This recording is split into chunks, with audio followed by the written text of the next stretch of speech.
ഇത് യഹോവ ഉണ്ടാക്കിയ ദിവസം. ഇന്ന് നാം സന്തോഷിച്ച് ആനന്ദിക്കുക. ദൈവം ആത്മാവാകുന്നു.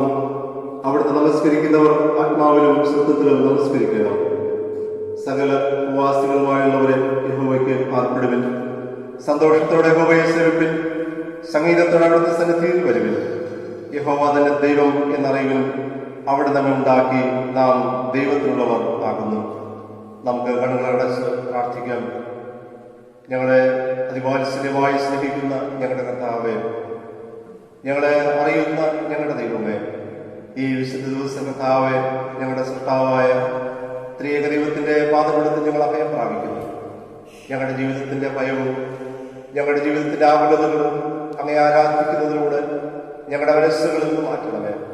ബലഹീനമായ ക്ഷീണം നിറഞ്ഞ രോഗമുള്ള ഞങ്ങളുടെ ശരീരങ്ങളെ കർത്താവേ അവിടുന്ന് സൗഖ്യമാക്കണമേ. ഞങ്ങൾക്ക് വേണ്ടി അവിടുന്ന് കാൽവരി ക്രൂശിൽ ഏകമായി തീർന്ന് മൂന്നാം നാൾ പുനരുത്ഥാനം ചെയ്ത് ആ വലിയ കൃപയ്ക്കായി പുനരുത്ഥാനം ചെയ്ത് യേശുവിനെ ആരാധിക്കാൻ ഞങ്ങളെ സഹായിക്കണമേ. ഇന്ന് കർത്താവേ, ലോകപാടുകളിൽ ആരാധന സാന്നിധ്യപ്പെടണമേ. ഓരോ കുടുംബങ്ങളിലും കർത്താവിന്റെ ശക്തിയും കൃപയും മഹത്വവും വെളിപ്പെടുത്തണമേ എന്ന് പ്രാർത്ഥിക്കുന്നു. ആരാധനയുടെ സകല മഹത്വത്തോട് സ്വീകരിക്കണമേ. യേശു ക്രിസ്തുവിൻ നാമത്തിൽ ഞങ്ങളുടെ പ്രാർത്ഥന കേൾക്കണമേ. ആമേൻ. നമുക്കെല്ലാവർക്കും എഴുന്നേറ്റ് നിന്നും ദൈവനാമ സ്തുതിക്കും മഹത്വത്തിനുമായി നമ്മുടെ പാഠപുസ്തകത്തിലെ 3-ാമത്തെ ഗീതം പാടാം. സർവ്വലോകാധിപ നമസ്കാരം.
നമുക്ക് ദൈവത്തെ സ്തുതിക്കാം. ആരാധനക്രമത്തിൽ അഞ്ചാമത്തെ പുറം സ്തുതിത്താനികൾ മൂന്നാം ഭാഗം. സ്തുതിത്താനികൾ മൂന്നാം ഭാഗം, ആരാധനക്രമത്തിൽ അഞ്ചാമത്തെ പുറം. സൈന്യങ്ങളുടെ ദൈവമായ കർത്താവ് പരിശുദ്ധൻ പരിശുദ്ധൻ പരിശുദ്ധൻ. ആകാശഭൂമി അവിടുത്തെ മഹത്വത്തോടെ വന്നിരിക്കുന്നു. മഹോന്നതനായ കർത്താവെ, അങ്ങേക്ക് മഹത്വമുണ്ടാകട്ടെ. കർത്താവിന്റെ തിരുനാമത്തിൽ വന്നവനും വരാനിരിക്കുന്നവനും വാഴ്ത്തപ്പെട്ടവനാകുന്നു. ഉന്നതങ്ങളിൽ സ്തുതി. ദൈവമേ, അങ്ങ് പരിശുദ്ധനാകുന്നു. അങ്ങ് പരിശുദ്ധനാകുന്നു. മരണമില്ലാത്ത ദൈവമേ, അങ്ങ് പരിശുദ്ധനാകുന്നു. ഞങ്ങൾക്ക് വേണ്ടി ക്രൂശിക്കപ്പെട്ട കർത്താവേ, ഞങ്ങളുടെ മേൽ അനുഗ്രഹം ചെയ്യണമേ. ദൈവമേ, അങ്ങ് പരിശുദ്ധനാകുന്നു. ബലവാനെ, അങ്ങ് പരിശുദ്ധനാകുന്നു. മരണമില്ലാത്ത ദൈവമേ, അങ്ങ് പരിശുദ്ധനാകുന്നു. ഞങ്ങൾക്ക് വേണ്ടി ക്രൂശിക്കപ്പെട്ട കർത്താവേ, ഞങ്ങളുടെ മേൽ അനുഗ്രഹം ചെയ്യണമേ. ദൈവമേ, അങ്ങ് പരിശുദ്ധനാകുന്നു. ബലവാനെ, അങ്ങ് പരിശുദ്ധനാകുന്നു. മരണമില്ലാത്ത ദൈവമേ, അങ്ങ് പരിശുദ്ധനാകുന്നു. ഞങ്ങൾക്ക് വേണ്ടി ക്രൂശിക്കപ്പെട്ട കർത്താവേ, ഞങ്ങളുടെ മേൽ അനുഗ്രഹം ചെയ്യണമേ. ഞങ്ങളുടെ കർത്താവെ, ഞങ്ങളെ അനുഗ്രഹിക്കണമേ. ഞങ്ങളുടെ കർത്താവേ, ഞങ്ങളെ അനുഗ്രഹിക്കണമേ. ഞങ്ങളുടെ കർത്താവെ, ഞങ്ങളുടെ നമസ്കാരവും ശുശ്രൂഷയും കൈക്കൊണ്ട് ഞങ്ങളെ അനുഗ്രഹിക്കണമേ. ദൈവമേ, അങ്ങേക്ക് സ്തുതി. സൃഷ്ടാവെ, അങ്ങേക്ക് സ്തുതി. പാപികളായ അടിയരോട് കൃപ ചെയ്യുന്ന രാജാവേ, അങ്ങേക്ക് സ്തുതി. ആമേൻ. കർത്താവിൽ പ്രിയ സഹോദരങ്ങളെ, നമ്മുടെ പരമപിതാവായ സർവശക്തിയുള്ള ദൈവത്തിന്റെ അളവറ്റ കരുണയാലും സ്നേഹത്താലും നമ്മുടെ പാപങ്ങൾ മോചിക്കപ്പെടേണ്ടതിന് നാം ചെയ്തുപോയ പലവിധ പാപങ്ങളും കുറ്റങ്ങളും മറയ്ക്കാതെ താഴ്മയും അനുതാപവും അനുസരണ ഹൃദയത്തോടേറ്റ് പറയാൻ ദൈവവചനം നമ്മെ പ്രേരിപ്പിക്കുന്നു. അതുകൊണ്ട് നമുക്കെല്ലാവർക്കും വിശുദ്ധ ഹൃദയത്തോടും വിനയാശ്രമത്തോടും സ്വർഗീയ കൃപാസന സന്നിധിയിൽ നമ്മുടെ പാപങ്ങൾ ഏറ്റുപറയാം. പ്രാർത്ഥനയ്ക്കായി നമ്മുടെ മുട്ടുകളെ മടക്കാൻ പ്രാർത്ഥിക്കാം. ഒരു നിമിഷം നമുക്ക് മൗനമായി ദൈവം നമുക്ക് നൽകുന്ന പാപക്ഷമയ്ക്ക് വേണ്ടി അനുതാപ ഹൃദയത്തോടെ പ്രാർത്ഥിക്കാം. കാൽവരി ക്രൂശിൽ നമ്മുടെ എല്ലാ പാപങ്ങളും വഹിച്ചുകൊണ്ട് യേശു യാഗമായി തീർന്നു. കർത്താവിന്റെ തിരുരക്തത്തിലൂടെ നമുക്ക് വിടുതലുണ്ട്, നമുക്ക് പാപക്ഷമയുണ്ട്. നമുക്ക് ദൈവത്തോട് പാപക്ഷമയ്ക്ക് വേണ്ടി പ്രാർത്ഥിക്കാം.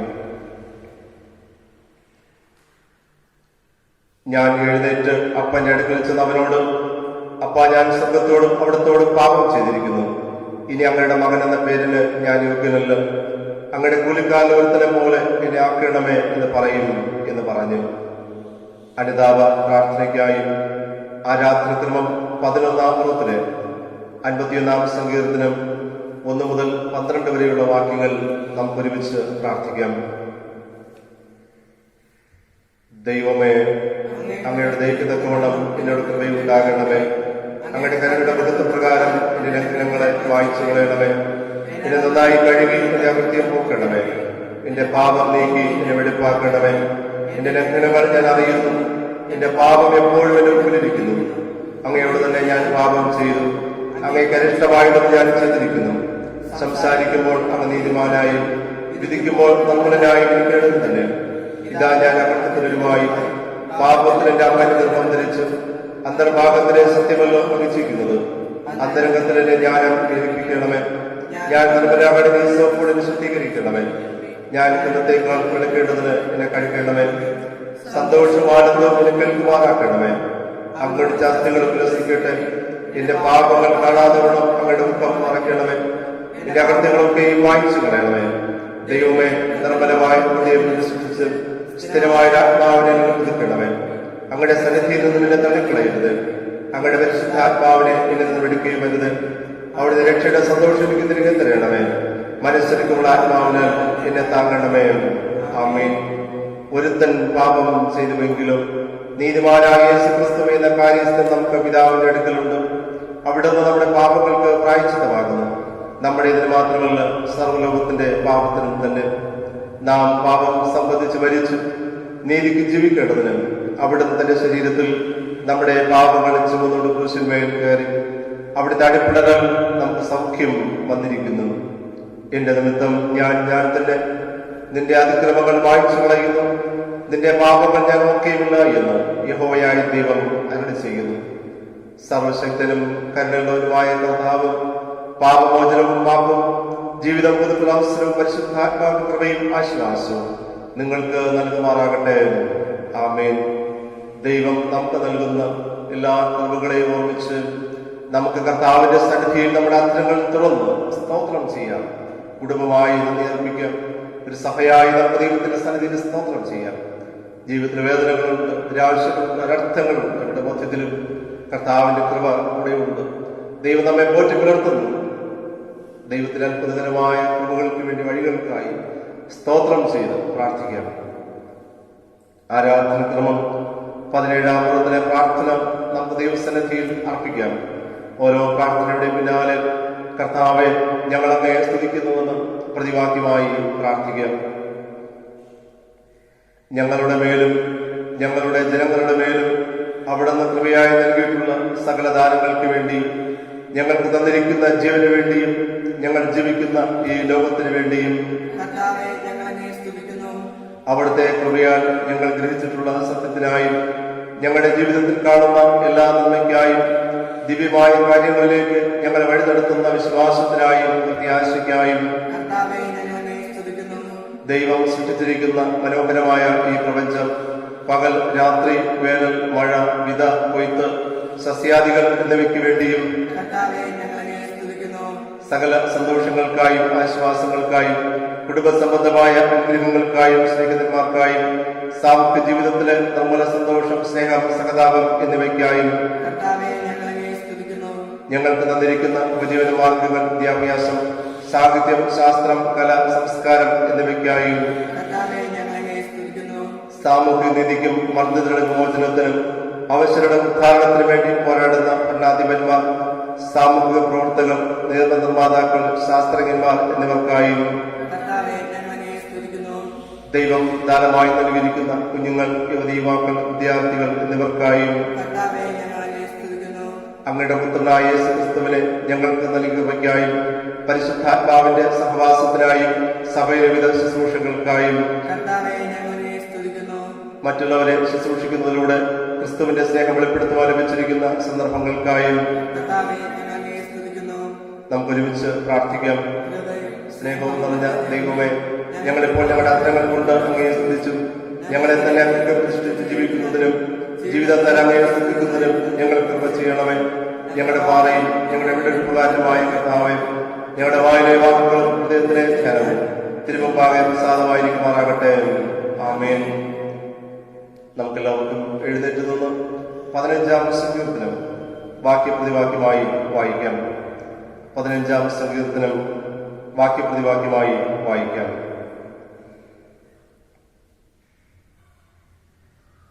യഹോവേ, നിന്റെ കൂടാരത്തിൽ ആർ പാർക്കും? നിന്റെ വിശുദ്ധ പർവ്വതത്തിൽ ആർ വസിക്കും? നിഷ്കളങ്കനായി നടന്ന് നീതി പ്രവർത്തിക്കുകയും ഹൃദയപൂർവ്വം സത്യം സംസാരിക്കുകയും ചെയ്യുന്നവൻ, നാവ് കൊണ്ട് കുരുള പറയാതെയും തന്റെ കൂട്ടുകാരനോട് ദോഷം ചെയ്യാതെയും കൂട്ടുകാരന് അപമാനം വരുത്താതെയും ഇരിക്കുന്നവൻ, അശ്വരനെ നിന്ദനായി എണ്ണുകയും യഹോവഭക്തന്മാരെ ബഹുമാനിക്കുകയും ചെയ്യുന്നവൻ, സത്യം ചെയ്തിട്ട് ഛേദം വന്നാലും മാറാത്തവൻ, തന്റെ ദ്രവ്യം പലിശ കൊടുക്കാതെയും കുറ്റമില്ലാത്ത വിരോധമായി കൈക്കൂലി വാങ്ങാതെയും ഇരിക്കുന്നവൻ, ഇങ്ങനെ ചെയ്യുന്നവൻ ഒരു നാളും കുലുങ്ങിപ്പോകുകയില്ല. പിതാവിനും പുത്രനും പരിശുദ്ധാത്മാവിനും മഹത്വമുണ്ടാകട്ടെ, ആദ്യം ഇപ്പോഴും പ്രകാരം തന്നെ. ആമേൻ. എല്ലാവർക്കും ഇരിക്കാം. ഇപ്പോഴത്തേക്കുള്ള തിരുവചന വേദഭാഗങ്ങൾ വായിക്കുന്നതാണ്. ഇന്നത്തേക്കുള്ള പഴയനിയമ വേദഭാഗം ഉൽപ്പത്തി പുസ്തകം 18-ാം അധ്യായം 1 മുതൽ 10 വരെ. ഉൽപ്പത്തി 18-ാം അധ്യായം 1 മുതൽ 10 വരെ. അനന്തരം യഹോവ അവന് മമ്രയുടെ തോപ്പിൽ വെച്ച് പ്രത്യക്ഷനായി. വെയിലുറച്ചപ്പോൾ അവൻ കൂടാരവാതിൽക്കൽ ഇരിക്കുകയായിരുന്നു. അവൻ തലപൊക്കി നോക്കിയപ്പോൾ 3 പുരുഷന്മാർ തന്റെ നേരെ നിൽക്കുന്നത് കണ്ടു. അവരെ കണ്ടപ്പോൾ അവൻ കൂടാരവാതിൽക്കൽ നിന്ന് അവരെ എതിരേൽപ്പാൻ ഓടിച്ചെന്ന് നിലം വരെ കുനിഞ്ഞു. യജമാനന്മാരെ, എന്നോട് കൃപയുണ്ടെങ്കിൽ അടിയനെ കടന്നു പോകരുതേ. അസാരം വെള്ളം കൊണ്ടുവന്ന് നിങ്ങളുടെ കാലുകൾ കഴുകട്ടെ. വൃക്ഷത്തിന് കീഴിൽ ഇരിപ്പിൻ. ഞാൻ ഒരു മുറി അപ്പം കൊണ്ടുവരാം. വിശപ്പ് അടക്കിയിട്ട് നിങ്ങൾക്ക് പോകാം. ഇതിനായിട്ടല്ലോ നിങ്ങൾ അടിയന്റെ അടുക്കൽ കയറി വന്നത് എന്ന് പറഞ്ഞു. നീ പറഞ്ഞതുപോലെ ആകട്ടെ എന്ന് അവർ പറഞ്ഞു. അബ്രഹാം ബന്ധപ്പെട്ട് കൂടാരത്തിൽ സാറയുടെ അടുക്കൽ ചെന്നു. ഈ ക്ഷണത്തിൽ 3 ഇടങ്ങളിൽ മാവ് എടുത്ത് കുഴച്ച് അപ്പം ഉണ്ടാക്കുക എന്ന് പറഞ്ഞു.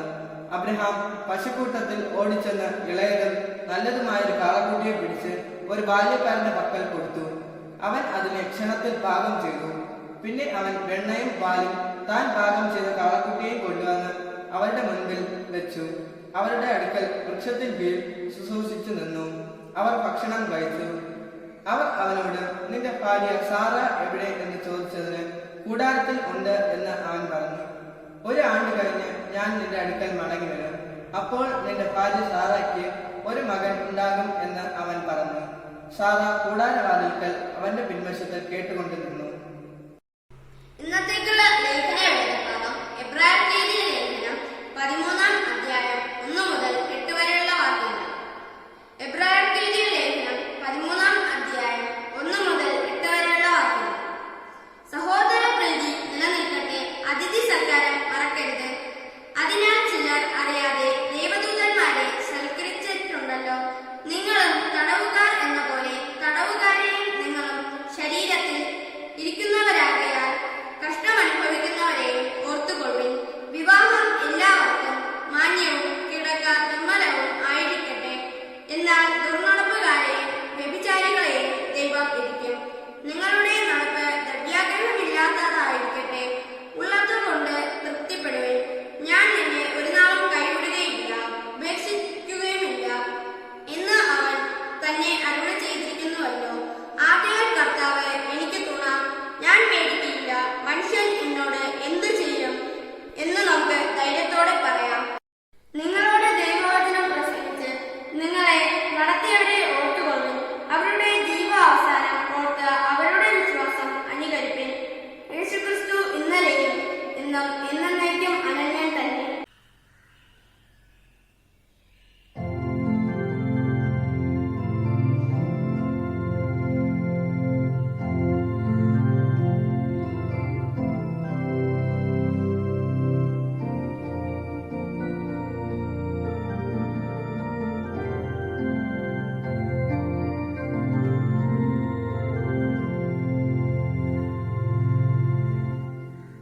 ഇന്നത്തേക്കുള്ള സുവിശേഷ വേദഭാഗം വിശുദ്ധ യോഹന്നാൻ എഴുതിയ സുവിശേഷം 21-ാം അധ്യായം 1 മുതൽ 14 വരെയുള്ള വാക്യങ്ങൾ.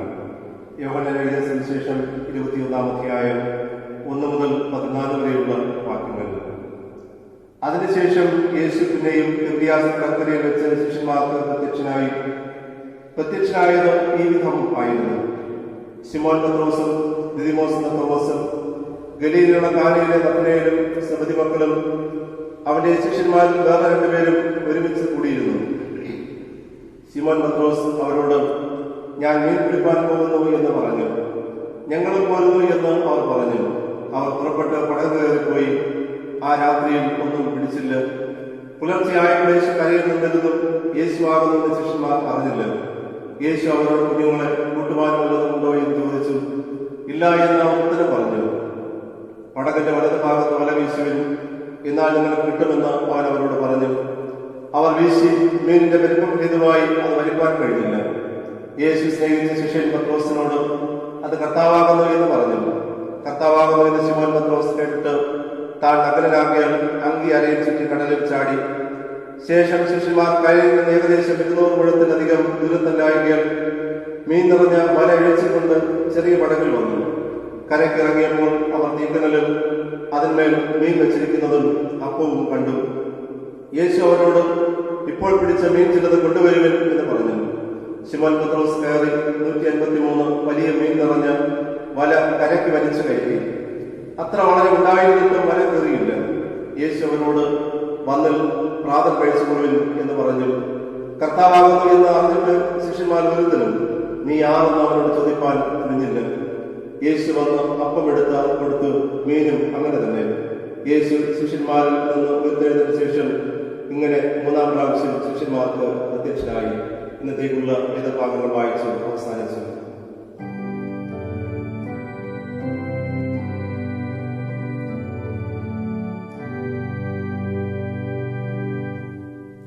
നമുക്ക് നമ്മുടെ വിശ്വാസം പ്രഖ്യാപിക്കാം. അപ്പോസ്തല വിശ്വാസമാണ്. ആ രാത്രിക്രമത്തിൽ 22-ാമത്തെ പുറം. സർവശക്തിയുള്ള പിതാവായി ആകാശത്തെയും ഭൂമിയെയും സൃഷ്ടിച്ച ദൈവത്തിൽ ഞാൻ വിശ്വസിക്കുന്നു. ദൈവത്തിന്റെ ഏകപുത്രനായി നമ്മുടെ കർത്താവായ യേശുക്രിസ്തുവിലും ഞാൻ വിശ്വസിക്കുന്നു. അവിടുത്തെ പരിശുദ്ധാത്മാവിനാൽ കന്യകമറിയം ഉപാധിക്കപ്പെട്ട് ജനിച്ചു. പൊന്തിയോസ് പിലാത്തോസിന്റെ കീഴിൽ കഷ്ടപ്പെട്ടു, കുരിശിൽ തറയ്ക്കപ്പെട്ടു, മരിച്ചടക്കപ്പെട്ടു. അവിടുത്തെ മരിച്ചവരിലേക്ക് ഇറങ്ങി 3-ാം ദിവസം എഴുന്നേറ്റു. അവിടെ സ്വർഗത്തിലെയും കയറി സർവശക്തിയുള്ള പിതാവായ ദൈവത്തിന്റെ വലത്തുഭാഗത്തിരിക്കുന്നു. അവിടെ നിന്ന് ജീവനെയും മരിച്ചവരെയും ഞാൻ വിധിക്കാൻ കടന്നു വരികയും ചെയ്യും. പരിശുദ്ധാത്മാവിലും ഞാൻ വിശ്വസിക്കുന്നു. വിശുദ്ധ കാതോലിക സഭയിലും വിശുദ്ധന്മാരുടെ സംസർഗത്തിലും പാപമോചനത്തിലും മരിച്ചവരുടെ പുനരുത്ഥാനത്തിലും നിത്യജീവനിൽ ഞാൻ വിശ്വസിക്കുന്നു. ആമേൻ. മധ്യസ്ഥ പ്രാർത്ഥനയ്ക്കായി നമ്മുടെ കുട്ടികളെ മുടക്കാം. നമുക്ക് പ്രാർത്ഥിക്കാം. നമ്മുടെ ജീവിതത്തിൽ പുനരുത്ഥാനം ചെയ്ത യേശുവിനെ ആരാധിക്കുവാൻ ദൈവം നമുക്കൊരവസരം കൂടെ നൽകി. അതിനായി നമുക്ക് ദൈവത്തിന് സ്തോത്രം ചെയ്യാം.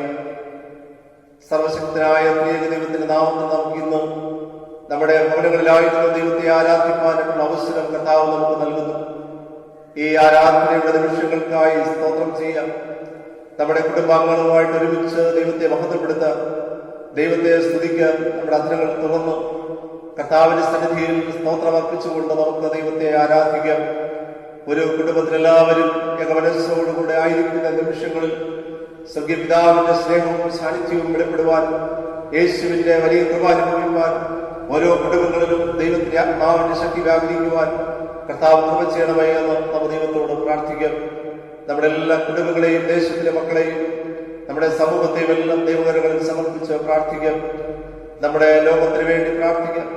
പ്രത്യേകിച്ചും പെട്ടെന്നുണ്ടായ ആ ഒരു ഭീതിയിൽ നിന്നും, കോവിഡ്-19 ഭീതിയിൽ നിന്നും, രോഗബാധിതയിൽ നിന്നും, മരണഭീതിയിൽ നിന്നും കർത്താവ് വിടുവിക്കണമേ എന്ന് നമുക്ക് ദൈവത്തോട് പ്രാർത്ഥിക്കാം.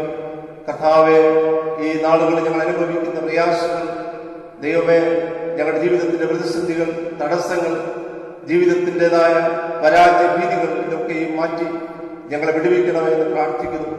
കോവിഡ്-19 മുഖാന്തരം മരണഭീതിയിലായിരിക്കുന്നവരുടെ ആശ്വാസത്തിനായി പ്രാർത്ഥിക്കാം. അവരുടെ സൗഖ്യത്തിന് വേണ്ടി നമുക്ക് പ്രാർത്ഥിക്കാം. അവരുടെ ബന്ധുക്കൾക്ക് വേണ്ടി പ്രാർത്ഥിക്കാം.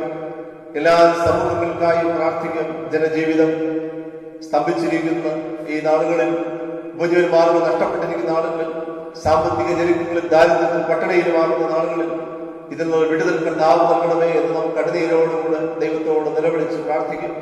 കർത്താവെ, ഞങ്ങളുടെ കുറവുകളെ അവിടുന്ന് ക്ഷമിക്കണമേ. അവിടുന്ന് ഈ മഹാവേദനയിൽ നിന്നുള്ള, മഹാരോഗത്തിലുള്ള വിടുതൽ അവിടെ നൽകണമേ എന്ന് നമുക്ക് വിശ്വാസത്തോടെ പ്രാർത്ഥിക്കാം. നമ്മുടെ എല്ലാ ജീവിതാവശ്യങ്ങളെയും നമുക്ക് ദൈവകരങ്ങളിൽ സമർപ്പിച്ച് പ്രാർത്ഥിക്കാം. പ്രത്യേകിച്ചും ഈ നാളുകളിൽ കോവിഡ്-19 അതിൽ നിന്നുള്ള വിടുതലിന് വേണ്ടിയുള്ള പ്രവർത്തനങ്ങൾ ഏർപ്പെടുന്ന ഗവൺമെന്റുകൾ, സർക്കാർ ഉദ്യോഗസ്ഥർ, ഡോക്ടർമാർ, നഴ്സുമാർ, സന്നദ്ധ പ്രവർത്തന ആതുര ശുശ്രൂഷ രംഗത്തിൽ എല്ലാവരെയും നമുക്ക് ദൈവകരങ്ങളിൽ സമർപ്പിച്ച് പ്രാർത്ഥിക്കാം. അതോടൊപ്പം തന്നെ ഈ രോഗത്തിന്റെ പ്രതിവിധിക്കായി മരുന്ന് കണ്ടുപിടിക്കുന്നതിനുള്ള പരീക്ഷകൾ ഏർപ്പെടുന്നവരെ ദൈവം അനുഗ്രഹിക്കുകയും ശരിയായ മരുന്ന് ലഭിക്കുവാനുള്ള സാഹചര്യം കർത്താവ് നൽകുകയും ചെയ്യണമെന്ന് പ്രാർത്ഥിക്കാം. ദൈവത്തിന്റെ വലിയ കൃപ മാനവരാശിയുടെ മേൽ വ്യാപരിച്ച് കർത്താവ് നമ്മെ ബലപ്പെടുത്തണമേ എന്ന് നമുക്ക് ദൈവത്തോട് പ്രാർത്ഥിക്കാം. നമ്മുടെ ആലയത്തിലെ കുടുംബങ്ങൾക്കായി നമുക്ക് പ്രാർത്ഥിക്കാം. ക്ഷീണാവസ്ഥകൾ രോഗങ്ങളിലുമായിരിക്കുന്നവരുടെ സൗഖ്യത്തിന് വേണ്ടി പ്രാർത്ഥിക്കാം. ആലയത്തിലെ കൂട്ടായ്മകൾ നമ്മുടെ ജീവിതത്തിൽ ഈ നാളുകൾ നമുക്ക് ലഭിക്കുന്നില്ല. ഈ പ്രത്യേക സാഹചര്യത്തിൽ യേശുവിന്റെ സാന്നിധ്യം നമ്മുടെ വ്യക്തി ജീവിതങ്ങളിൽ കർത്താവ് ദാനമായി നൽകണമേ എന്ന് പ്രാർത്ഥിക്കാം. നമുക്ക് ഒരുമിച്ച് ദൈവത്തെ ആരാധിക്കാനുള്ള സാഹചര്യങ്ങൾ കർത്താവ് നൽകണമേ എന്ന് നമുക്ക് ദൈവത്തോട് അപേക്ഷിക്കാം. നമ്മുടെ സംസ്ഥാനത്തിനായി, രാജ്യത്തിനായി, രാജ്യത്തിലുള്ള പ്രവർത്തനങ്ങളെയും പ്രവർത്തനങ്ങളെയും നമുക്ക് ഒന്നിച്ച് പ്രാർത്ഥിക്കാം. സകല ഓരോ കുഞ്ഞുങ്ങളെയും, മാതാപിതാക്കളുടെ സഹോദരങ്ങളെയും, നമ്മുടെ സമൂഹത്തിലെല്ലാം പ്രിയപ്പെട്ടവരെയും നമുക്ക് യേശു കർത്താവിന്റെ പാദങ്ങൾ സമർപ്പിച്ച് പ്രാർത്ഥിക്കാം. ഞങ്ങളെ കരുതുകയും പരിപാലിക്കുകയും ചെയ്യുന്ന ഞങ്ങളുടെ ദൈവമേ, സ്വർഗ്ഗീയ പിതാവേ, അനുഗ്രഹപ്രദമായ ദിവസം കൂടെ അവിടെ ഞങ്ങൾക്ക് തന്നതിനായി സ്തോത്രം ചെയ്യുന്നു. കർത്താവെ, ഞങ്ങൾ സമ്പൂർണ്ണമായി ദൈവത്തിന്റെ കരങ്ങളിൽ സമർപ്പിക്കുന്നു. ഞങ്ങളുടെ വ്യക്തിപരവും ഞങ്ങളുടെ ഭവനങ്ങളിലെയും ഞങ്ങളുടെ സമൂഹത്തിലെയും ആവശ്യങ്ങളൊക്കെയും അവിടെ അറിയുന്നുവല്ലോ. കർത്താവെ, ഞങ്ങളുടെ കടലിന്റെയും നിരാശയുടെയും ആപത്തിലെയും നാളുകളിൽ കർത്താവെ, ഞങ്ങളുടെ ജീവിതത്തിന്റെ പുതിയ വഴിയെ തുറക്കുന്ന യേശുവിന്റെ സാന്നിധ്യം അടികളുടെ ജീവിതത്തിൽ വെളിപ്പെടുവാൻ സഹായിക്കുമെന്ന് പ്രാർത്ഥിക്കുന്നു. ദേവാലയങ്ങൾ അടഞ്ഞു കിടക്കുന്ന നാളുകൾ കർത്താവെ, ഞങ്ങളുടെ ഭവനങ്ങളിലായി ദൈവത്തെ ആരാധിക്കുന്നു. സ്വർഗീയ സാന്നിധ്യം പകരണമേ. കർത്താവെ, ഞങ്ങൾ വായിക്കുന്ന വചനങ്ങളിലൂടെ, വായിച്ച വചനങ്ങളിലൂടെ, ധ്യാനിക്കുന്ന വചനത്തിലൂടെ എല്ലാം കർത്താവ് ഞങ്ങളോട് സംസാരിക്കണമേ. കർത്താവെ, ഭവനങ്ങളിലായിട്ട് കരയുന്നവരുണ്ട്, വിലപിക്കുന്നവരുണ്ട്, നിരാശയോടെ പ്രാർത്ഥിക്കുന്നുണ്ട്. കർത്താവെ, അവിടുന്ന് അവരുടെ ജീവിതത്തിലേക്ക് കടന്നു ചെല്ലണമേ എന്ന് പ്രാർത്ഥിക്കുന്നു. കർത്താവെ, കുഞ്ഞുങ്ങളെ നമ്മുടെ യേശുവിന്റെ ശബ്ദം ഞങ്ങളെ ഈ പ്രഭാതത്തിൽ കേൾക്കുവാൻ സഹായിക്കണമേ. ഞങ്ങൾക്കായി എല്ലാവരും കാത്തിരിക്കുന്ന കർത്താവിന്റെ കൃപ ദൈവമേ, ഞങ്ങളുടെ ജീവിതങ്ങൾ അനുഭവിക്കാനുള്ള കൃപ ചെയ്യണമെന്ന് പ്രാർത്ഥിക്കുന്നു.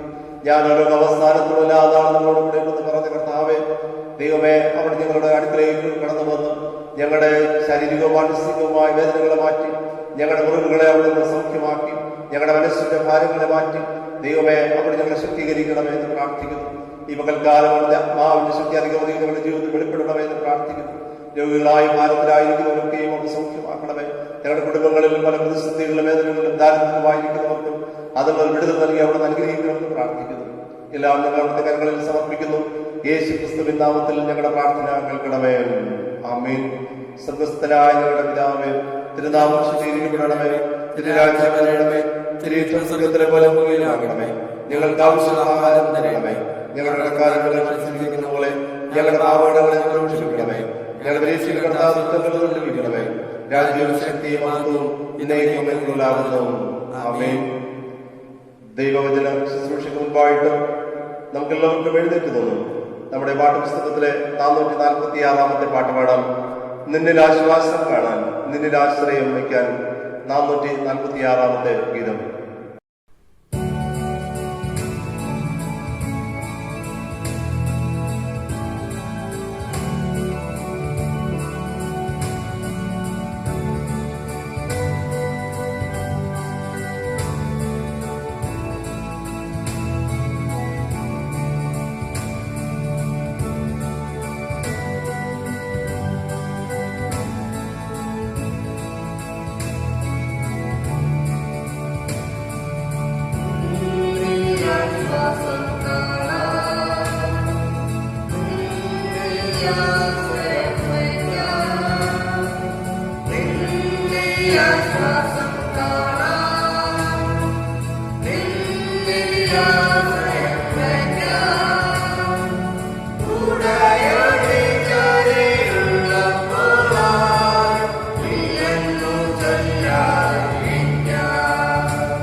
സ്നേഹവാനായ ഞങ്ങളുടെ ദൈവമേ, സ്വർഗീയ പിതാവേ, അവിടുത്തെ എല്ലാ കൃപകൾക്കായും ഈ പ്രഭാതത്തിൽ ഞങ്ങൾ അങ്ങേക്ക് സ്തോത്രം ചെയ്യുന്നു.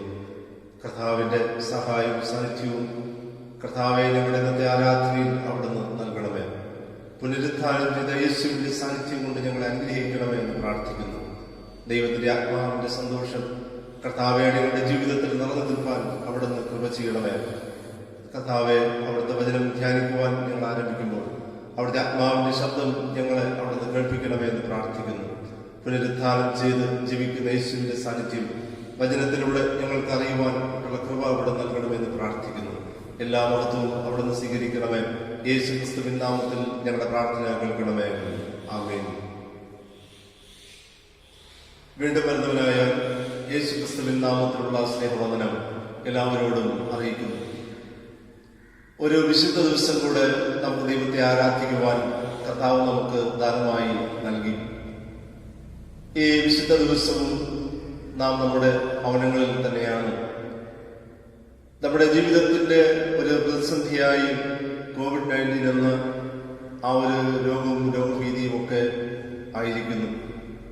അതിൽ നിന്നുള്ളൊരു വിടുതലായിട്ടാണ് ഭവനങ്ങളിൽ തന്നെ ആയിരുന്നു നാം ദൈവത്തെ ആരാധിക്കുന്നത്.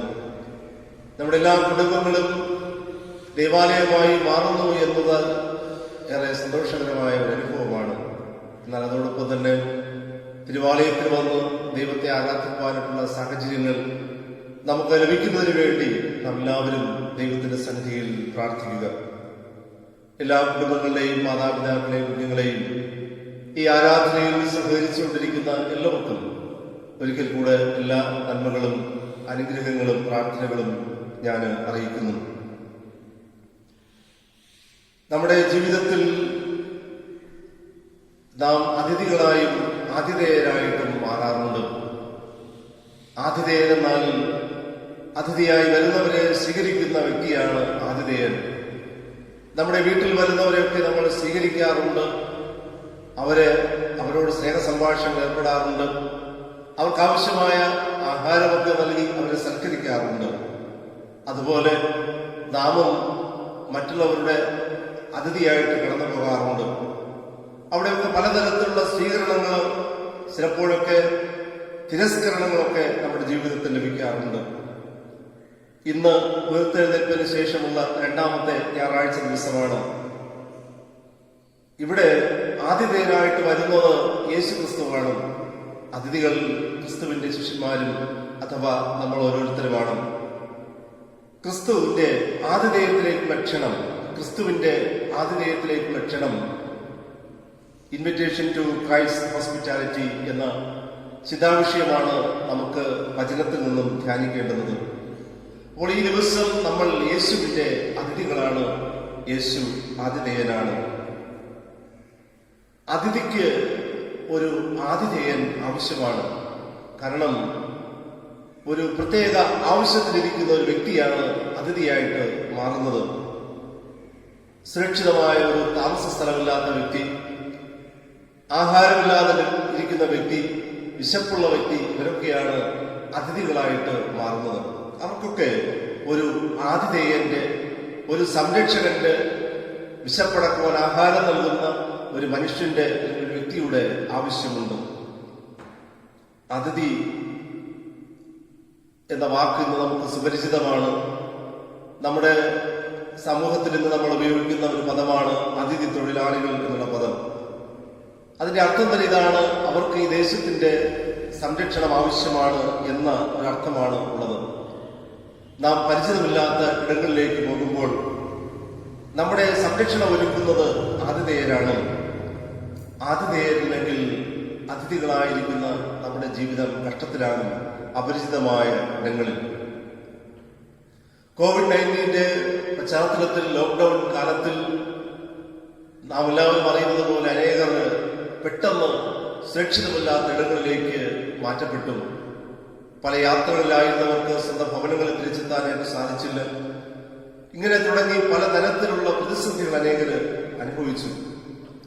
ആ സമയത്തൊക്കെ പല അപരിചിതരെയും സംരക്ഷിച്ചത് മറ്റുള്ളവരാണ്. അല്ലെങ്കിൽ അപരിചിതരായ വ്യക്തികളെ അതിഥികളായി കാണാനായിട്ട് അനേകർക്ക് സാധിച്ചു എന്നുള്ളത് ഏറെ സന്തോഷകരമാണ്. എന്നാൽ അത് ലഭിക്കാതിരുന്ന സമൂഹങ്ങളുണ്ട്. ഒരു ആതിഥേയത്വത്തിന്റെ അനുഭവങ്ങൾ, നന്മകൾ അനുഭവിക്കാതിരുന്ന വ്യക്തികളുമുണ്ട് എന്ന് നാം മനസ്സിലാക്കുന്നുണ്ട്.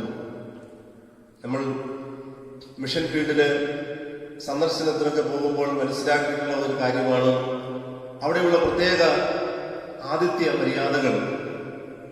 ചില ഗ്രാമങ്ങളിലൊക്കെ പോകുമ്പോൾ അവിടെയുള്ളവർ പൂമാലകളിട്ടാണ് അതിഥികളെ സ്വീകരിക്കുന്നത്. തങ്ങളുടെ വീടുകളിൽ വരുന്നവരുടെ കാലുകൾ കഴുകി അത് തുണി കൊണ്ട് തുടച്ച് സ്വീകരിക്കുന്ന ഒരു രീതി ഇന്നും നമ്മുടെ വടക്കേ ഇന്ത്യയിലെ പല ഗ്രാമങ്ങളിലും നിലനിൽക്കുന്നുണ്ട്. ഇതൊക്കെ ആതിഥേയത്വത്തിന്റെ ഒരു പ്രത്യേകതകളായിട്ടാണ് നമ്മൾ മനസ്സിലാക്കുന്നത്. നമ്മുടെ ജീവിതത്തിൽ നമ്മൾ നല്ല ആതിഥേയരായിട്ട് മാറണം. അതിഥിദേവോ ഭവ എന്നാണ് ഒരു ആപ്തവാക്യമുള്ളത്. അതിഥികളെ ദൈവത്തെ പോലെ കരുതി സ്വീകരിക്കണം. ആതിഥേയത്വത്തിന് വളരെ പ്രസക്തിയുണ്ട്. ഇന്ന് നമ്മൾ വായിച്ച പഴയ നിയമ ഭാഗത്തിൽ തന്റെ അടുക്കൽ വന്ന 3 പുരുഷന്മാരെ അബ്രഹാം വളരെ നന്നായിട്ട് സൽക്കരിച്ചു. അത് അവിടെ വന്ന ദൈവദൂതന്മാരാണ് എന്ന് അബ്രഹാം ആദ്യം അറിഞ്ഞില്ല. അപ്പോൾ അത് അബ്രഹാമിന്റെ ജീവിതത്തിൽ നീതിയായിട്ട് കണക്കിട്ടു.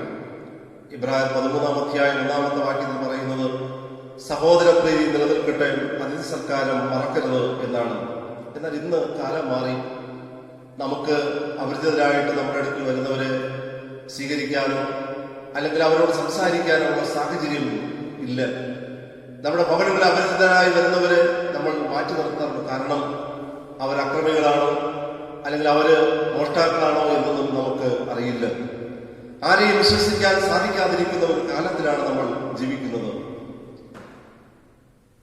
എന്നാൽ ഒരു നല്ല ആതിഥേയനെ കിട്ടിയാൽ നമ്മുടെ ജീവിതത്തിൽ വെളിച്ചമുണ്ടാകും, നമ്മുടെ ജീവിതത്തിൽ ഒരു പുതിയ ഉണർവുണ്ടാകും എന്ന് നമ്മൾ മനസ്സിലാക്കുന്നുണ്ട്. യേശു ഒരു ആതിഥേയനായി നമുക്കായി കാത്തിരിക്കുന്നു. ചില ചിന്തകൾ നമുക്ക് ഒരുമിച്ച് പങ്കുവയ്ക്കാം. വിശുദ്ധ യോഹന്നാൻ എഴുതിയ സുവിശേഷം 21-ാം അധ്യായം 1 മുതൽ 14 വരെയുള്ള വാക്യങ്ങളിൽ നിന്നാണ് ഇന്ന് വചന ശുശ്രൂഷയ്ക്കായിട്ട് നാം ഒരുങ്ങുന്നത്. ഉയർത്തെഴുന്നേറ്റതിനു ശേഷം യേശു തന്റെ ശിഷ്യന്മാർക്ക് 3-ാമത്തെ പ്രാവശ്യം തിബരിയാസ് കടൽക്കരയിൽ വെച്ച് പ്രത്യക്ഷനായി. ആ സന്ദർഭത്തിൽ സംഭവിക്കുന്ന ചില അനുഭവങ്ങളാണ് നാം ചിന്തിക്കേണ്ടുന്നത്. ഒന്നാമതായിട്ട് അതിഥികളെ അന്വേഷിച്ചു ചെല്ലുന്ന യേശു. അതിഥികളെ അന്വേഷിച്ചു ചെല്ലുന്ന യേശു. അതിഥി സാധാരണഗതിയിൽ ആതിഥേയനെ അന്വേഷിച്ചാണ് ചെല്ലുന്നത്. എന്നാൽ ഇവിടെ ആതിഥേയനായ യേശു അതിഥികളായി ശിഷ്യന്മാരെ സ്വീകരിക്കുവാൻ അന്വേഷിച്ചു ചെല്ലുകയാണ്. യേശു ഇതിനു മുൻപ് 2 പ്രാവശ്യം ശിഷ്യന്മാർക്ക് പ്രത്യക്ഷനായി. 2 പ്രാവശ്യം അവരോട് പറഞ്ഞു, നിങ്ങൾക്ക് സമാധാനം. അവരെ കൈയും വിലാപ്പുറവും ഒക്കെ കാണിച്ചു. ഇങ്ങനെയുള്ള ഒരു സന്ദർഭത്തിലൂടെയാണ് അവര് മുന്നോട്ട് പോയിക്കൊണ്ടിരുന്നത്. എന്നാൽ ചില ദിവസങ്ങൾ കഴിഞ്ഞപ്പോൾ ഒരുമിച്ചിരുന്ന ശിഷ്യന്മാരുടെ മനസ്സിൽ ഒരു ചിന്തയുണ്ടായി. ശിമോൻ പത്രോസും ദിദിമോസ് എന്ന തോമസും ഗലീലയിലുള്ള കാനയിലെ നത്തനയേലും സബദി മക്കളും ഇങ്ങനെ അവന്റെ ശിഷ്യന്മാരിൽ വേറെ 2 പേരും 7 പേര് ഒരുമിച്ച് കൂടിയിരുന്നു. അപ്പോൾ ശിമോൻ പത്രോസ് അവരോട് പറഞ്ഞു, ഞാൻ മീൻ പിടിക്കാൻ പോകുന്നു. അവര് പറഞ്ഞു, ഞങ്ങളും വരുന്നു. അപ്പോൾ അവർ പുറപ്പെട്ട് പത്രോസിനോടൊപ്പം മീൻ പിടിക്കാനായിട്ട് പോയി. ആ രാത്രിയിൽ അവരൊന്നും പിടിച്ചില്ല. പുലർച്ചെയായിട്ട് യേശു കരയിൽ നിന്നിരുന്നു. യേശുവാണെന്ന് അവര് അറിഞ്ഞില്ല. തന്റെ ശിഷ്യന്മാരുടെ അടുക്കൽ യേശു അവരെ അന്വേഷിച്ച് കടന്നു ചെല്ലുകയാണ്.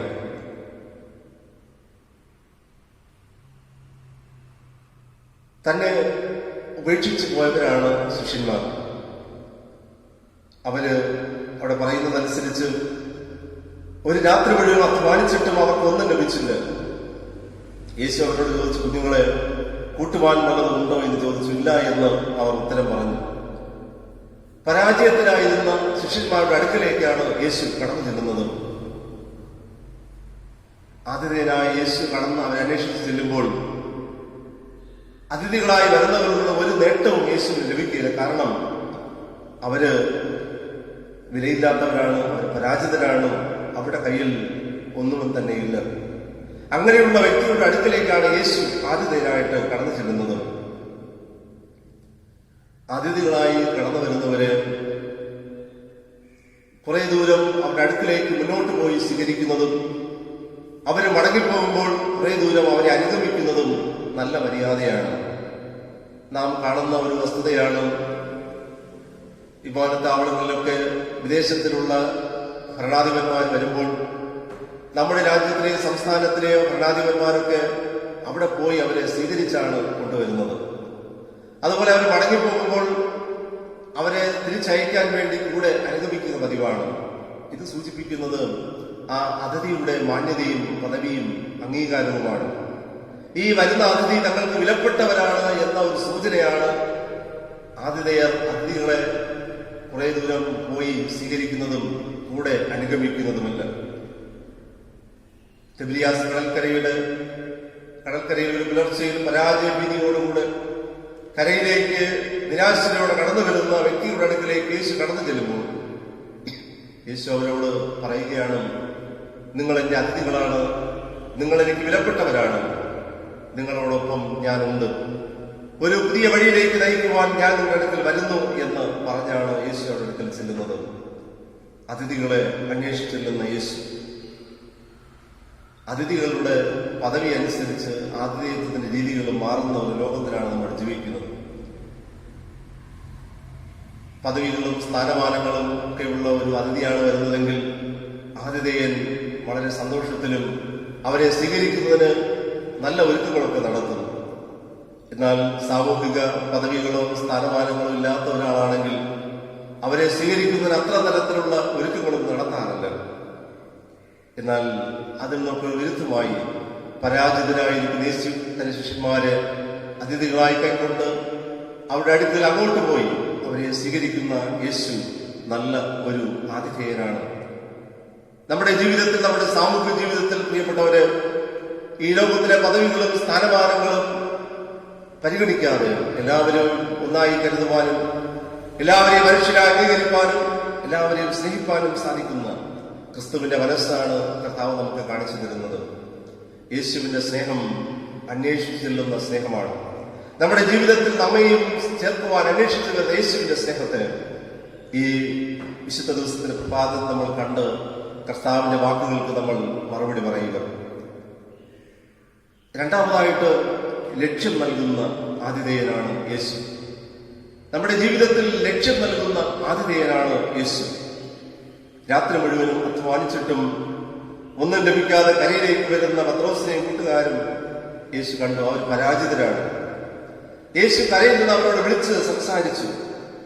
കുഞ്ഞുങ്ങളെ കൂട്ടുവാൻ വല്ലതുമുണ്ടോ എന്ന് ചോദിച്ചു. കുഞ്ഞുങ്ങളെ എന്നാണ് വിളിക്കുന്നത്. വളരെ സ്നേഹനിർഭരമായ ഒരു വിളി. അവരെല്ലാവരും മുതിർന്നവരാണ്. എന്നാലും യേശു അവരെ വിളിക്കുന്നത് കുഞ്ഞുങ്ങളെ എന്ന വാത്സല്യത്തിന്റെ ഒരു വാക്കാണ്. അപ്പോൾ അത്രയും പ്രിയപ്പെട്ടവരാണ് തനിക്ക് ശിഷ്യന്മാരെന്ന് യേശു അവരെ ഓർമ്മപ്പെടുത്തുന്നുണ്ട്. യേശുവാണെന്ന് അവരറിഞ്ഞുമില്ല. ഈ വാക്കിന്, ഈ ചോദ്യത്തിന് അവർ മറുപടി പറഞ്ഞത് ഇല്ല എന്ന് പറഞ്ഞു. യേശു അവരോട് പറഞ്ഞത് പടകിന്റെ വലത് ഭാഗത്ത് വല വീശുവിൻ എന്ന് പറഞ്ഞു. എന്നാൽ കിട്ടുമെന്ന് അവരോട് പറഞ്ഞു. അവർ വീശി മീനിന്റെ പെരുപ്പം ഹേതുവായി അത് വലിപ്പാൻ കഴിഞ്ഞില്ല. യേശു സ്നേഹിച്ച ശിഷ്യൻ പത്രോസിനോട് അത് കർത്താവാകുന്നു എന്ന് പറഞ്ഞു. അപ്പോൾ അവരുടെ ജീവിതത്തിൽ ഒരു മാറ്റം സംഭവിച്ചു. ഒരു പെരുത്ത മീൻകൂട്ടം ലഭിച്ചു. രാത്രി മുഴുവൻ അധ്വാനിച്ചിട്ട് ലഭിക്കാതിരുന്നത് യേശുവിന്റെ വാക്കനുസരിച്ചപ്പോൾ അവരുടെ ജീവിതത്തിൽ നിമിഷ നേരം കൊണ്ട് ലഭിച്ചു. പടകിന്റെ വലത് ഭാഗത്തേക്കും അവര് വല വീശി. കർത്താവ് ശിഷ്യന്മാരോട് പറയുകയാണ്, നിങ്ങളുടെ ജീവിതത്തിൽ ഒരു മാറ്റം ആവശ്യമാണ്. ജീവിതത്തിന്റെ വലത് ഭാഗത്തേക്കുള്ള ഒരു യാത്ര ആവശ്യമാണ്. അതിലേക്കുള്ള ഒരു മടങ്ങുവരവ് ആവശ്യമാണ്. അതായത് നിങ്ങളുടെ ജീവിതത്തിൽ നല്ലതിലേക്ക് നിങ്ങൾ തിരിയണം, നന്മ ചിന്തിക്കണം. ഇതുവരെയുള്ള ചിന്തകൾ മാറ്റണം, കാഴ്ചപ്പാടുകൾ മാറ്റണം, നിലപാടുകൾ മാറ്റി നിങ്ങളുടെ ജീവിതത്തെ നന്മയിലേക്ക് തിരിയിക്കുക. എങ്കിൽ പെരുത്ത മീൻകൂട്ടമുണ്ടാകും, ജീവിതത്തിൽ നന്മയുണ്ടാകും എന്ന് യേശു അവരെ ഓർമ്മപ്പെടുത്തുന്നു. വലത് ഭാഗം എന്ന് പറയുന്നത് പൊതുവെ നന്മയുടെ ഒരു ഭാഗമാണെന്ന ചിന്തയാണ് ഉള്ളത്. യേശു ആണ് യേശുവാണ് തങ്ങളുടെ അടുക്കൽ വന്നതെന്ന് യേശു സ്നേഹിച്ച ശിഷ്യനായ യോഹന്നാൻ അറിഞ്ഞു. അപ്പോൾ അവര് വളരെ ഉത്സാഹഭരിതരായി അവര് കരയിലേക്ക് ഈ മീൻകൂട്ട് വലിച്ചുകൊണ്ട് യാത്ര ചെയ്യുകയാണ്. തങ്ങളുടെ ജീവിതത്തിൽ ഒരു പുതിയ ലക്ഷ്യം നൽകുന്ന ആതിഥ്യനായ യേശുവിനെ ശിഷ്യന്മാർ കണ്ടു. നാം പരിചിതമല്ലാത്ത ഒരു സ്ഥലത്ത് ദൂരത്തിൽ എത്തിച്ചേർന്നാൽ നമുക്ക് നമ്മെ സ്വീകരിക്കാൻ അവിടെ ഒരു ആതിഥേയനില്ലെങ്കിൽ നമ്മൾ പലരോടും വഴി അന്വേഷിക്കും. തിരക്കിട്ട ഒരു റെയിൽവേ സ്റ്റേഷനിലൊക്കെ നമ്മൾ എത്തിപ്പെട്ടാൽ നമ്മളെ സ്വീകരിക്കുവാൻ ആരുമില്ല എന്ന് മറ്റുള്ളവർ മനസ്സിലാക്കുമ്പോൾ നാം അനേകരുടെ വഴി ചോദിക്കുന്ന മറ്റുള്ളവർ തിരിച്ചറിയുമ്പോൾ അനേകർ നമ്മുടെ അടുക്കൽ വരും. എന്നിട്ട് പറയും, നിങ്ങൾക്ക് എവിടെയാണ് പോകേണ്ടത്, ഞങ്ങൾ അവിടെ കൊണ്ടുചെന്നാക്കാം. അങ്ങനെ ടാക്സിക്കാരും ഓട്ടോറിക്ഷ ഡ്രൈവർമാരും ഒക്കെ നമ്മുടെ അടുക്കൽ വരും. എന്നാൽ നമുക്ക് ആരെയും വിശ്വസിക്കുവാനായിട്ട് സാധിക്കുകയില്ല. എന്നാൽ നമുക്ക് പരിചയമുള്ള നമ്മെ സ്വീകരിക്കാൻ ഒരാളവിടെ ഉണ്ടെങ്കിൽ മറ്റാരും നമ്മുടെ അടുക്കൽ വരികയില്ല. അവരെല്ലാവരും പിന്തിരിഞ്ഞു പോകും. കാരണം ഈ മനുഷ്യന് പോകേണ്ടുന്ന ലക്ഷ്യം അറിയാം, ഈ മനുഷ്യന് പോകേണ്ടുന്ന വഴി അറിയാം. ഇനി നിന്നിട്ട് കാര്യമില്ല എന്ന് അവർ മനസ്സിലാക്കുന്നു. ശിഷ്യന്മാര് കരയിലേക്ക് വരുന്നത് പരാജിതരായും വഴിതെറ്റിയവരായും ഇനി മുന്നോട്ടുള്ള ജീവിതത്തിൽ വഴി അറിയാത്തവരുമായിട്ടാണ് വരുന്നത്. എന്നാൽ അവരെ സ്വീകരിപ്പാൻ യേശു പുലർച്ചയിൽ കരയിൽ നിന്നിരുന്നു. എന്നെ കേൾക്കുന്ന പ്രിയപ്പെട്ടവരെ, ഈ പ്രഭാതത്തിൽ നാം എങ്ങനെയാണ് ദൈവത്തെ ആരാധിച്ചുകൊണ്ടിരിക്കുന്നത്? പരാജിതരാണോ, വഴിതെറ്റിയവരാണോ, വഴി അറിയാത്തവരാണോ? കർത്താവ് നമ്മോട് കുഞ്ഞുങ്ങളെ, നിന്റെ ജീവിതത്തിൽ എന്താണ് സംഭവിച്ചത്? കുഞ്ഞുങ്ങളെ, നിന്റെ ജീവിതത്തിൽ എന്താണ് സംഭവിച്ചത്? ഒന്നുകൂടെ നിന്റെ ജീവിതത്തെ ഒന്ന് രൂപാന്തരപ്പെടുത്തുക. ഒരിക്കൽ കൂടെ മനഃസാന്ദ്രത്തിന്റെ അനുഭവത്തിലേക്ക് നീ മടങ്ങി വരിക. നിന്റെ ജീവിതത്തിൽ നീ തിന്മ ഉപേക്ഷിച്ച് നന്മ സ്വീകരിക്കുക. നിന്റെ ജീവിതത്തിൽ ഒരു ലക്ഷ്യം നൽകുവാൻ യേശു ശക്തനാണ് എന്ന് ഈ പ്രഭാതത്തിൽ കർത്താവ് നമ്മെ പഠിപ്പിക്കുന്നു. ആതിഥേയനായി വരുന്ന യേശുവിനെ ശിഷ്യന്മാരുടെ ജീവിതത്തിന്റെ നിയന്ത്രണം ഏറ്റെടുക്കുകയാണ്. ശരിയായ വഴിയിലൂടെ അവർ സഞ്ചരിക്കുന്നു. ലക്ഷ്യം നൽകുന്ന ആതിഥേയനായ യേശു. മൂന്നാമതായിട്ടും കാത്തിരിക്കുന്ന ആതിഥേയൻ. അപ്പോൾ ഒരു അതിഥി വരുന്നു എന്ന് പറഞ്ഞാൽ ആതിഥേയൻ എല്ലാം ഒരുക്കി കാത്തിരിക്കും. വളരെ നേരത്തെ തന്നെ എല്ലാം തയ്യാറാക്കി, വിഭവങ്ങളൊക്കെ തയ്യാറാക്കി കാത്തിരിക്കുകയാണ് പതിവ്. യേശുവിന്റെ അടുക്കൽ എല്ലാ ശിഷ്യന്മാരും കൂടെ പെരുത്ത മീൻകൂട്ടവും വലിച്ചുകൊണ്ട് യേശുവിന്റെ അടുക്കലേക്ക് വരികയാണ്. അവർ വന്നപ്പോൾ അവർ കാണുന്ന കാഴ്ച ഏറെ ഹൃദ്യമായ ഒരു കാഴ്ചയാണ്. അവിടെ അവർ കാണുന്നത് ഇതാണ്. കരക്കെത്തിയപ്പോൾ അവർ തീക്കനലും അതിന്മേൽ മീൻ വെച്ചിരിക്കുന്നതും അപ്പവും കണ്ടു. ഒരു രാത്രി മുഴുവനും അധ്വാനിച്ച് വിശപ്പ് ഉള്ളവരായി തീർന്ന ശിഷ്യന്മാർ, വളരെ ക്ഷീണിച്ച ശിഷ്യന്മാർ. അവർക്കാവശ്യം ആഹാരമാണ്. ഈ ശിഷ്യന്മാർ വിശന്ന് തളർന്ന് വലഞ്ഞ് കരയിലേക്ക് വരുന്നതെല്ലാം നോക്കിക്കൊണ്ട് വളരെ നേരത്തെ യേശു അവിടെ വന്നു. അവിടെ അവർക്ക് അപ്പവും മീനും തയ്യാറാക്കി കാത്തിരിക്കുകയാണ്. തന്റെ പ്രിയപ്പെട്ട ശിഷ്യന്മാർ വരുമ്പോൾ അവർക്കാവശ്യം ആഹാരമാണ്. അത് അവർക്ക് നൽകാനായിട്ട് യേശു കാത്തിരിക്കുന്നു. യേശു അവരോടൊന്നും ചോദിക്കുന്നില്ല. വന്ന് പ്രാതൽ കഴിച്ചുകൊള്ളുക എന്ന് പറഞ്ഞു. വന്ന് പ്രാതൽ കഴിച്ചുകൊള്ളുക എന്ന് പറഞ്ഞു. നമ്മുടെ ജീവിതത്തെ ജീവസിദ്ധമാക്കുന്നത് അല്ലെങ്കിൽ ചലനാത്മകമാക്കുന്നത്, സന്തോഷിപ്പിക്കുന്നത് നമ്മെ കാത്തിരിക്കുന്ന ചിലരുണ്ട് എന്ന ആ ഒരു അനുഭവത്തിലാണ്. നമ്മെ പ്രതീക്ഷിക്കുവാൻ ആരുമില്ല എങ്കിൽ ജീവിതം അനാഥമാണ്, നിരാശയുള്ളതാണ്. സ്കൂളിലും കോളേജിലൊക്കെ പോകുന്ന കുട്ടികൾ അവിടെ ആയിരിക്കുമ്പോൾ ചിലപ്പോൾ അവിടെ ഇരുന്ന് ചിന്തിക്കും, വീട്ടിൽ മാതാപിതാക്കളും സഹോദരങ്ങളും എന്നെ പ്രതീക്ഷിച്ചിരിക്കുന്നു. ഞാൻ ചില സമയത്ത് വീട്ടിൽ മടങ്ങിയെത്തും, അവരത് പ്രതീക്ഷിച്ചിരിക്കുകയാണ്. ഉപജീവന മാർഗങ്ങൾക്ക് വേണ്ടി പോകുന്ന മാതാപിതാക്കളെ മക്കൾ പ്രതീക്ഷിച്ച് വീട്ടിലിരിക്കും, അവരെ കാത്തിരിക്കും. ഇവര് വീണ്ടും വൈകുന്നേരങ്ങളിൽ ഒരുമിച്ച് കാണുമ്പോൾ വലിയ സന്തോഷമാണ്. എന്നാൽ ഇങ്ങനെ ആരും പ്രതീക്ഷിക്കുവാനില്ലാതിരിക്കുന്ന ഒരു സാഹചര്യം നമുക്ക് ചിന്തിക്കാൻ സാധിക്കുമോ? നമ്മുടെ ജീവിതം അനാഥമായി മാറും, നമ്മുടെ ജീവിതം നിരാശയുള്ളതായിട്ട് മാറും. യേശുവിന്റെ ശിഷ്യന്മാർക്ക് ഭക്ഷണമൊരുക്കുകയും ആതിഥേയനായി യേശു കാത്തിരുന്നു. അവര് പുലർച്ചയിൽ വന്നു കയറുന്നത് ഒരു നിരാശയുടെ വഴിയിലേക്കായിരുന്നു. പക്ഷേ യേശു ഉണ്ടായിരുന്നത് കൊണ്ട് അവരുടെ ജീവിതത്തിൽ നിരാശ മാറി അവർ പ്രത്യാശയുള്ളവരായിട്ട് തീർന്നു. ആവശ്യമുള്ളത് ഒരുക്കിയാണ് ആതിഥേയനായ യേശു കാത്തിരിക്കുന്നത്. എന്നെ കേൾക്കുന്ന പ്രിയമുള്ളവരെ, നമ്മൾ പലപ്പോഴും നിരാശയിലും വേദനയിലും ഒക്കെ ആയിപ്പോകാറുണ്ട്. നമ്മുടെ ആവശ്യഭാരങ്ങൾ കാരണം, നമ്മുടെ പരാജയങ്ങൾ കാരണം, നമ്മുടെ ജീവിതത്തിൽ അടിക്കടി ഉണ്ടാകുന്ന രോഗങ്ങൾ കാരണം നമ്മളുടെ ജീവിതത്തിൽ ലക്ഷ്യം നഷ്ടപ്പെടാറുണ്ട്. നമ്മുടെ ജീവിതത്തിൽ അതികഠിനമായ നിരാശകൾ നേരിടാറുണ്ട്. എന്നാൽ യേശു കാത്തിരിക്കുകയാണ്. ആവശ്യമുള്ളത് ഒരുക്കി യേശു നമ്മുടെ അടുക്കൽ വരുന്നു. ശിഷ്യന്മാർക്ക് ആവശ്യം ആഹാരമായിരുന്നു, അത് യേശു അവർക്ക് നൽകി. ഈ പ്രഭാതത്തിൽ ആദ്യദിനായ യേശു ഈ ദിവസം നമുക്ക് ആവശ്യമുള്ളത് നൽകും. നമ്മുടെ ജീവിതത്തിനൊരു വിജയം നൽകും, ഒരു പ്രത്യാശ നൽകും, നമ്മുടെ ജീവിതത്തെ ധൈര്യപ്പെടുത്തും. കർത്താവിന്റെ സ്നേഹം അത്രത്തോളം ആഴമുള്ളതാണ്. നാലാമതായി, കൂട്ടായ്മ സ്ഥാപിക്കുന്ന ആതിഥേയൻ.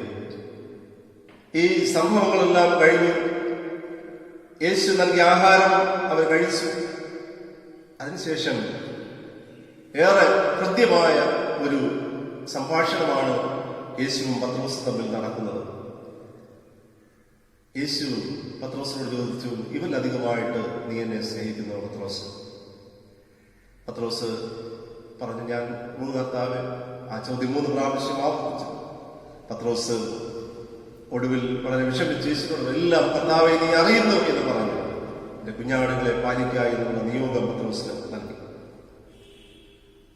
ഇന്നും പല പാർട്ടികളും ക്ലബുകളുടെ മീറ്റിങ്ങുകളും ഫാമിലി ഗെറ്റ് ടുഗദറുകൾ സോഷ്യൽ ഗെറ്റ് ടുഗദർ ഇതെല്ലാം നടക്കാറുണ്ട്. വളരെ ആർഭാടങ്ങളിലും ഒക്കെ ഉള്ള ഒരു തരത്തിലുള്ള ബാഹ്യമായ രീതികളിലുള്ള കൂടിച്ചേരലുകളൊക്കെ നടക്കാറുണ്ട്. ഒരുമിച്ച് കൂടുകയും ഭക്ഷണം കഴിക്കുകയും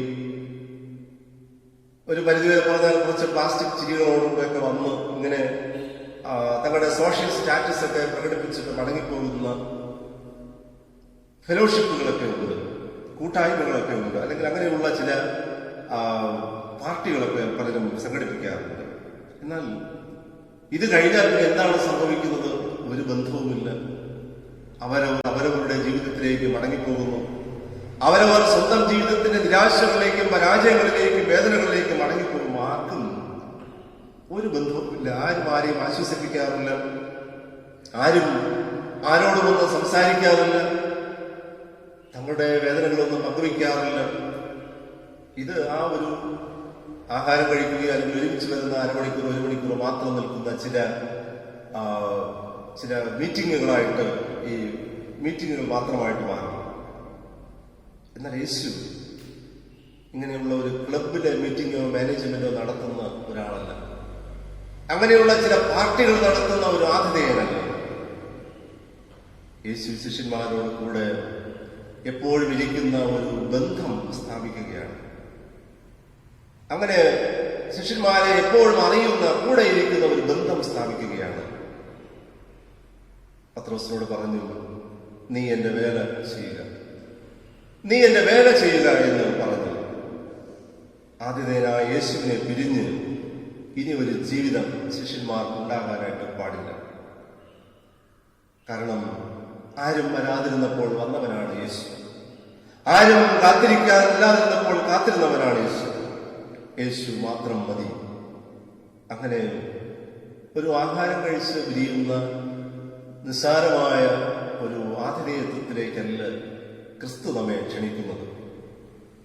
പൂർണ്ണ ബന്ധത്തിലേക്ക്, ജീവിതാവസാനം വരെയും അതിനുശേഷം നിലനിൽക്കുന്ന ഒരു കൂട്ടായ്മ ബന്ധത്തിലേക്കാണ് ഈ പ്രഭാതത്തിൽ ആതിഥേയനായി നമ്മുടെ അടുക്കൽ വരുന്ന കർത്താവ് നമ്മെ ക്ഷണിക്കുന്നത്. എന്നെ കേൾക്കുന്ന പ്രിയപ്പെട്ടവരെ, നമ്മുടെ ജീവിതം പത്രോസിനെ പോലെ പൂർണ്ണമായി സമർപ്പിച്ച് എല്ലാം നീ അറിയുന്ന കർത്താവേ എന്ന് പറഞ്ഞ് കർത്താവിലേക്ക് തിരിഞ്ഞ് യേശു നൽകുന്ന കൂട്ടായ്മയിലേക്ക് നമുക്ക് നിലനിൽക്കാം. കർത്താവിന്റെ ആതിഥേയത്വത്തിൽ നമുക്ക് സ്ഥിരമായി നിൽക്കാം. അതിനായി ഞാൻ നിങ്ങളെ ആഹ്വാനം ചെയ്യുന്നു. 4 കാര്യങ്ങളാണ് നമ്മൾ മനസ്സിലാക്കിയത്.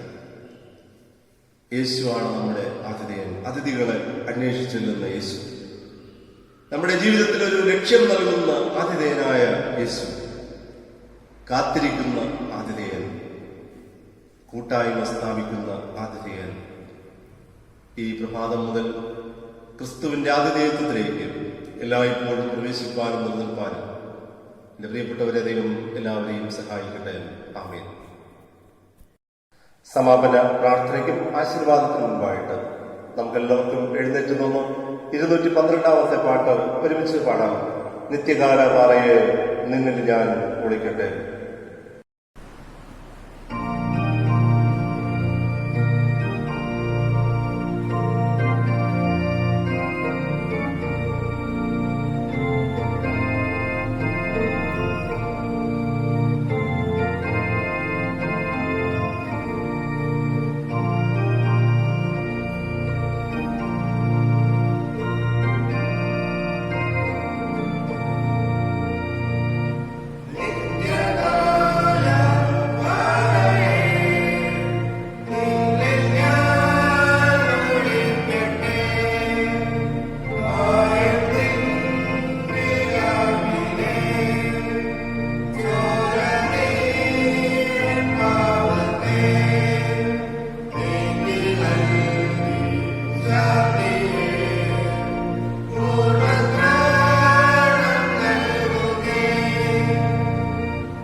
സമാപന പ്രാർത്ഥനയ്ക്കായി നമ്മുടെ കണ്ണുകളടയ്ക്കാം. നമുക്ക് പ്രാർത്ഥിക്കാം.